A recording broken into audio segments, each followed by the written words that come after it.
Hey everybody, I'm James Gunn. I'm the co-CEO of DC Studios. So as many of you know, DC has been disconnected in film and television for a long time. And it's one of, our jobs, mine and Peter's, is to come in and make sure the DCU is connected in film, television, gaming, and animation. That the characters are consistent, played by the same actors, and it works within one story. And if something is outside of that, like Matt Reeves' Batman or Todd Phillips' Joker or Teen Titans Go, that it is clearly labeled as DC Elseworlds, outside of the mainstream DCU continuity. Now, Peter and I have gotten pretty lucky in terms of the 4 projects that are coming out over the next year. First, we have Shazam! Fury of the Gods. Shazam has always been off kind of in his own part of the DCU, so he connects very well. That moves directly into The Flash, a fantastic movie that I really love that resets the entire DC universe. And then to move into Blue Beetle, a fantastic film about a kid who's a marvelous part of the DCU, and then into Aquaman 2, which leads directly into our next few projects, which I'm going to tell you about now. So, Peter and I, along with a group of very talented writers, have started to map out an 8 to 10 year plan of what DC Studios will be in film, television, and gaming. This first chapter is called Gods and Monsters. Now this, what I'm about to tell you, is a part of the first chapter. It's not the entire first chapter. The first project is Creature Commandos. Creature Commandos is an animated series. I've written all the episodes. Something we're going to do that's a little bit different at DC is we're going to have characters move into animation, out of animation, usually having the same actor play their voice as who plays them in live action. The next project up is Waller. This is a story of Amanda Waller, played by Viola Davis.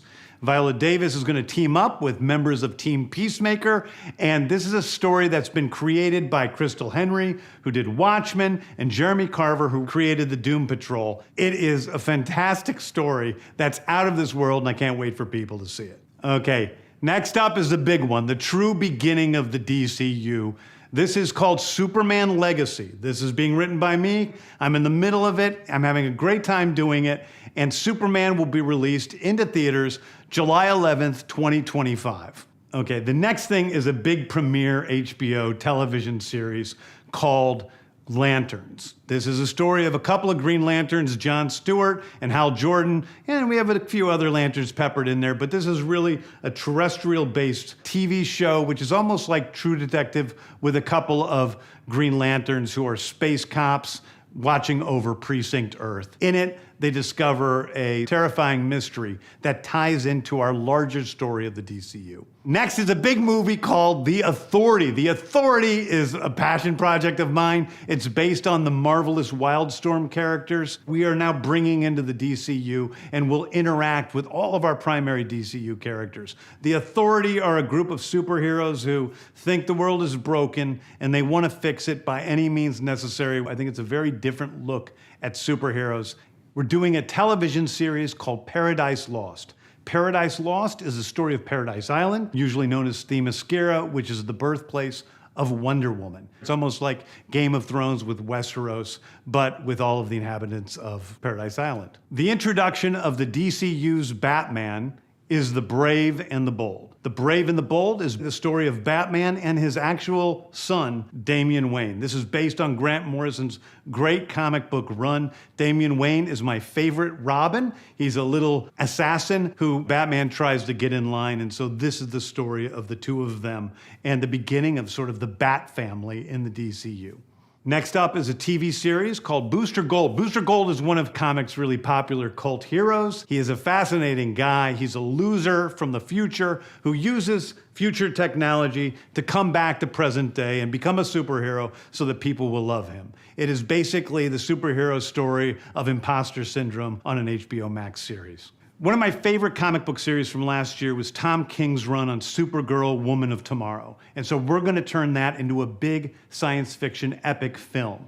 Now, Superman is a guy who was sent to Earth and raised by loving parents, whereas Supergirl in this story, she is a character who was raised on a chunk of Krypton. She watched everybody around her perish in some terrible way, so she's a much more jaded character. And that brings me to Swamp Thing, the last thing we're going to talk about, a very dark horror story in the origins of the monster who is Swamp Thing. And although it's totally outside of the rest of the DCU, it will still feed into the rest of the stories.